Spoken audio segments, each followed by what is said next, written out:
Good morning সবাইকে। কাজ শুরু হয়ে গেছে অলরেডি, অনেকক্ষণ করেও ফেলেছি অনেকটা। ওদিকে গরম জল খাওয়া হয়ে গেছে, জোয়ান জল খাওয়া হয়ে গেছে, দিয়ে এখন বসিয়ে দিয়ে এসছি চা। এই দেখো, এইখানে সকালে যে বেরোবে তার জামা কাপড়, আর এইখানে আমার জামা কাপড় অফিস যাওয়ার সব গোছানো রয়েছে। এখন যে কাজটা বাকি সেটা হলো এই যে এনাকে এখন ভাঁজ করতে হবে। শীতকালে এটা হচ্ছে একটা এক্সট্রা কাজ। তবে মশারি টাঙানোটা পল্লবের দায়িত্ব, তোমাদের তো আগেও বলেছি। মশারি টাঙানোটা হচ্ছে পল্লবের দায়িত্ব, আর খোলাটা আমার।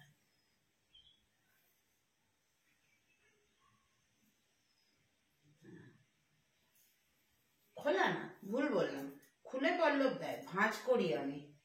আমার ভালো লাগে মশারি ভাঁজ করতে। তারপরে যাবো রান্নার দিকে। চাটা বসিয়ে দিয়ে এসছি, এখন দুজনে মিলে বসে একটু চাটা খাবো। খেয়ে নিয়ে তারপরে যাবো। খেয়াল রেখো চাটার দিকে একটু।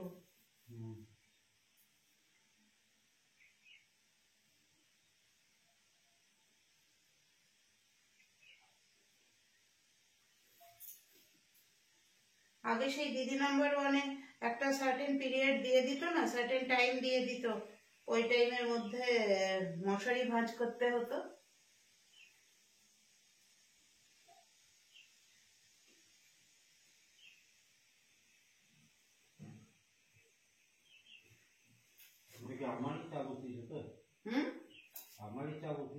না না, দুজনেরই বসিয়েছি। আজকে আমিও দুধ চাই খাবো, মনে হলো খাই। ঠিক আছে, ফুটুক ফুটুক, পড়ে না গেলেই হলো। সিম করা আছে, এক একদিন মনে হয় একটু দুধ চা খাই, আজকে সেরকম একটা দিন।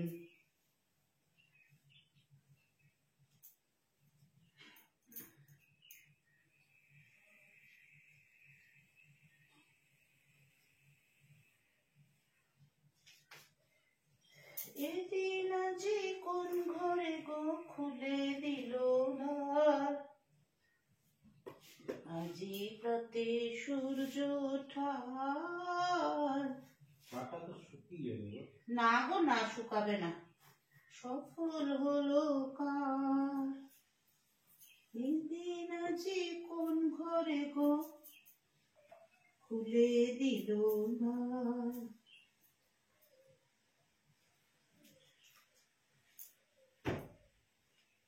চলো গান নিয়ে বসেছি।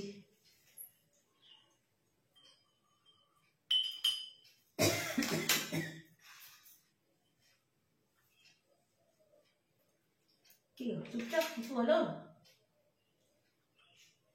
क्या बोलेगा?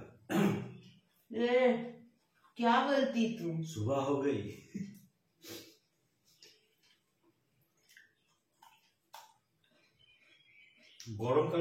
গরমকালে তো তাদের বিছানা কি বলবো, মানুষের জীবনযাত্রাটাই অন্যরকম। গরমকালে সারা রাত ঘুম হয় না, ঘুম আস্তে আস্তে 2:30-3টে, আর সকালবেলা উঠতে ইচ্ছা করে না। আর শীতকালে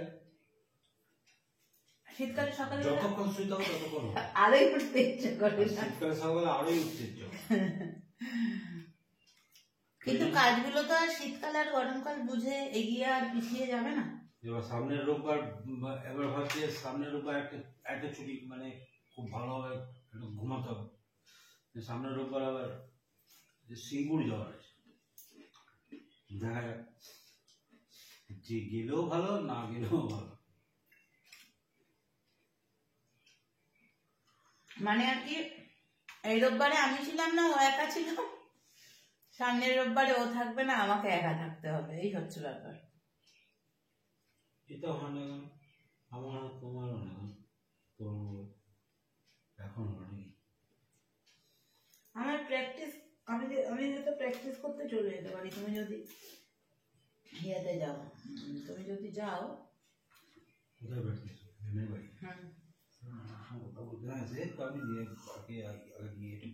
যেতে পারি প্র্যাকটিস করতে, কারণ প্র্যাকটিসটা একটু দরকার।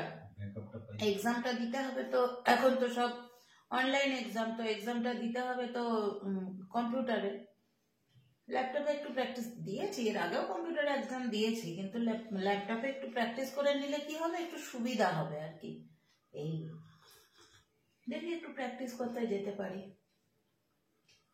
কালকে কাজের মাঝে যখন একটু হালকা ছিল, আমি, জয়শ্রী আর পূজা, আমরা তো এক ঘরের মধ্যে, আমরা তিনজনের পড়াগুলো, হে জয়শ্রী বলো এটা কি হবে, হ্যাঁ এরকম করে করে করলে কি চটি করে পাচ্ছ না। কোথায়? ওদিকে দিয়ে দিয়েছি, পরে দিচ্ছি দিচ্ছি দিচ্ছি থাক। জয়শ্রী বলছে কি হ্যাঁ গো দিদি, এরকম করে করলে না অনেকটা প্র্যাকটিস হয়ে যায়। ওই সেই 20টা সেদিনকে পড়ছিলাম না, যেটা ভিডিও করে পাঠালাম, আমি দেখি 20টা বলো কটা মনে আছে।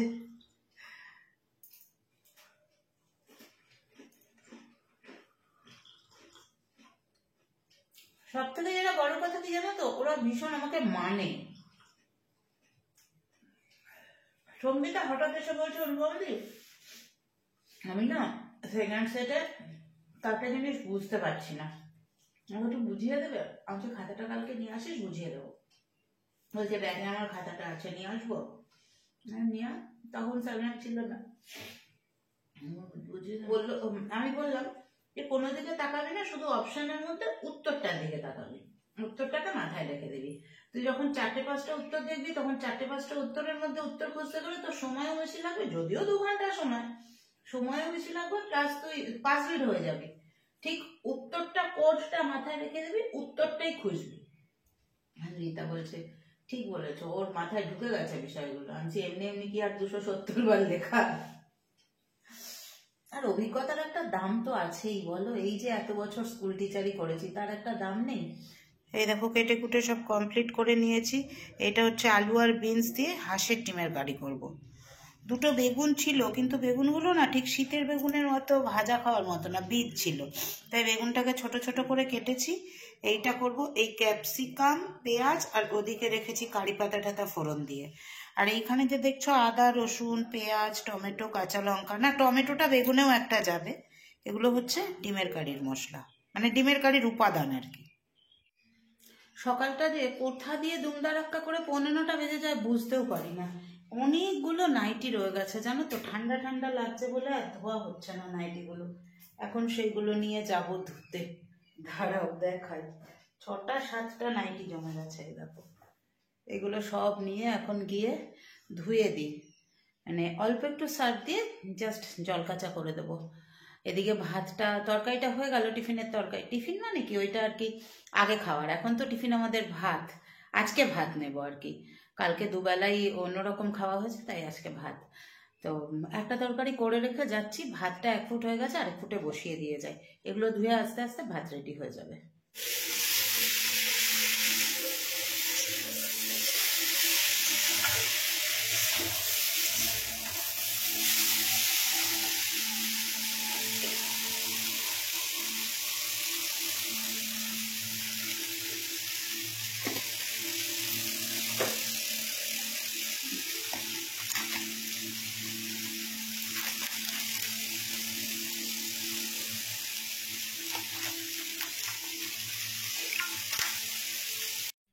তরকারিটা রেডি করছি, পেঁয়াজটা কুচোনো দিয়েছি আর আদা রসুন থেতো করা দিয়েছি। আর আলুটা আর বিনসটা তো তখন দেখিয়ে নিলাম, হালকা ভাপিয়ে নিয়েছি। পেঁয়াজ ভেজে নিয়েছি ভালো করে, আদা রসুন থেতো করাটা ওর মধ্যে দিয়ে ভেজে নিয়েছি, টমেটো দিয়েছি, আর মশলা বলতে দিলাম নুন, হলুদ, ধনে গুঁড়ো আর কাশ্মীরি লঙ্কার গুঁড়ো দিয়ে ভালো করে মিশিয়ে নিয়ে প্রথমে অল্প জল দিয়ে একটু নেড়ে চেড়ে নেবো, তারপরে একটু বেশি করে জল দিয়ে দেবো, কারণ বেশ একটু ঝোল ঝোল হবে। আর ডিম তো আগে ভেজে তুলে রেখেছি। ব্যাস, হাঁসের ডিম 6টা এনেছিল, তার মধ্যে আগের দিন 2টো খেয়েছিলাম, আজকে 4টে বানাচ্ছি। দুপুরবেলার 2টো আর রাত্রিবেলার জন্য 2টো থাকবে। আজকে রাত্রে আর বেশি কাজ রাখছি না, আসবো খালি পল্লবের জন্য কটা রুটি করব, ব্যাস আর কিছু না। বিনস আর আলু দিয়ে হাঁসের ডিমের ঝোল রেডি। এইবার দিয়ে দিলাম একটু গরম মশলা গুঁড়ো। চলো এবার নামিয়ে নিই, আর হাতে সময় নেই, এবার ছুটতে হবে। যদিও জামা কাপড়গুলো রেডি করাই আছে, জাস্ট ঘরে যাব আর পরবো। চলো, রেডি হয়ে গেছি। দেখো আজকে সোয়েটারটা চেঞ্জ করলাম, কদিন লাল সোয়েটারটা পরেছি, আজকে মেরুনটা পরলাম, আর এই স্টোলটা নিয়েছি। এইটা না একটু বেশ মোটা সোটা, তো আসার সময় কানে মাথায় জড়াতে সুবিধা হয়। তবে পল্লব যদি আনতে যায় তাহলে অতটা প্রবলেম হবে না। আর পল্লব না গেলে টোটোতে আসলে দুপাশটা খোলা, বাইকেও খোলাই থাকে, কি হয় বলো তো, বাইকটা স্পিডে বেরিয়ে আসে, আর টোটোতে ঢিক ঢিক ঢিক ঢিক। চলো টাটা, বাই বাই, আসি। জাস্ট ঢুকলাম, কিন্তু বাইরে সমস্ত কিছু রয়েছে, চলো আগে ওগুলো তুলে আনি। দেখো, এই যে দেখতে পাচ্ছ, এগুলো সব আজকে সকালে ধুয়েছিলাম, দিদি সব এক জায়গায় করে রেখে দিয়েছে। আর এই দেখো বাসনের জায়গাটা আজকে ঢাকাও দেওয়া হয়নি। চলো এগুলো তুলে নিয়ে আগে ঘরে যাই। তুলে নিয়েছি, চলো ঘরে গিয়ে আগে ঘরের লাইট জ্বালি। ঘরে খালি ঠাকুরের লাইট জ্বলছে। থাক এখন বিছানায়, এই যে থাক বিছানায়, আগে চেঞ্জ করি, সন্ধে দিই, তারপরে। সন্ধ্যের কফির জন্য দুধ বসিয়েছি এখানে, আর এইখানে তৈরি হচ্ছে কফির সঙ্গে টফি, ফুলকপির পকোড়া। রাত্রি বাজে 8:30, খাচ্ছি ফুলকপির পকোড়া আর তার সাথে কফি উইথ সস, তার সাথে কফি।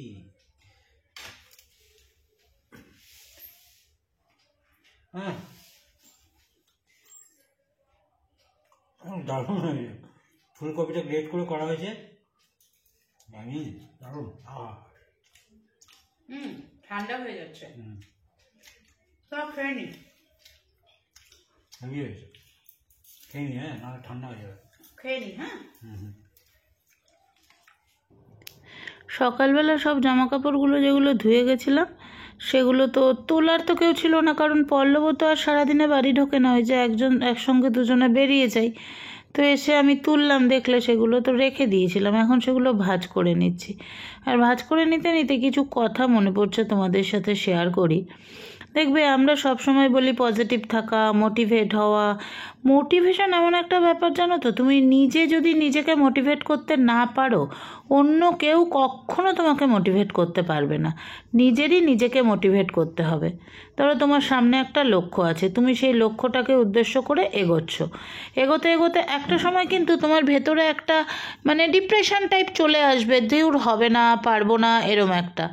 তখন তোমাকে কি মনে করতে হবে বলো তো? তখন তোমাকে মনে করতে হবে আমার সামনে আমার লক্ষ্যটা আছে, ওই দিকে আমাকে কনসেন্ট্রেট করতে হবে, মনোযোগ দিতে হবে, ওই দিকেই আমাকে ধ্যান দিতে হবে, অন্য কিছু ভাবনার কোনো সময় নেই। কারণ আমাকে বাকি জীবনটা ভালো থাকতে গেলে আজকে আমার গোলটা আমাকে অ্যাচিভ করতে হবে। এইভাবে ভেবে একবার একটু যে ডিপ্রেসড লাগছিল সেটা থেকে যদি আবার এইরকমভাবে ভেবে এগিয়ে আসতে পারো, দেখবে আবার তুমি কিন্তু তোমার নিজের লক্ষ্যের পথে এগিয়ে যাচ্ছ। আর লক্ষ্যটা স্থির রেখে যদি ডিটারমাইন্ড হয়ে এগিয়ে যাও, তাহলে দেখবে লক্ষ্যে পৌঁছতে খুব বেশি সময় লাগে না। অনেক জ্ঞান দিয়ে ফেললাম, তাই না বলো?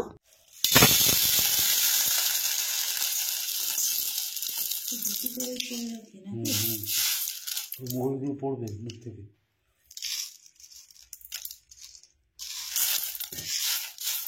এটুকু করি, সকালে তোমার থাকলে হয়ে যাবে।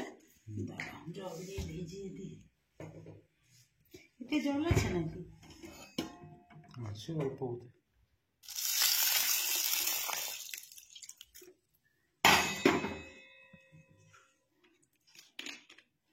ডিম দিয়ে করবো,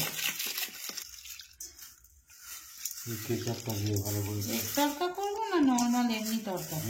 এগ তরকা, ভেজ করবো বলছো? এই দেখো রাতের খাবার আমার জন্য হচ্ছে ভাত, এই যে বেগুনের তরকারিটা করেছিলাম, এটা অসাধারণ হয়েছিল। দুপুরে যে খেয়েছি না, আমি অফিসেও নিয়ে গেছিলাম, ওদেরকে দিয়েছি, ওরাও বলেছে দারুণ হয়েছে। আর এই যে হাঁসের ডিম বিনস আলু দিয়ে। তুমি বলো কেমন হয়েছে, তোমার ফিডব্যাকটা শুনি। কিসে বেগুন? দারুণ হয়েছে, আমি খুব ভালো খেয়েছি। এটা যদি আরেকটু থাকতো, মোটামুটি এই বাটিটা ভর্তি এক বাটি, তাহলে হাঁসের ডিম জমা করতো। হাঁসের ডিমটা এইটা রুটির সাথেই খেতে ভালো, তাই না? এর প্রিপারেশনটা ফেসবুকে দেখতে পাবে। এরকম বানাবে বেগুন বরবটি ক্যাপসিকাম দিয়ে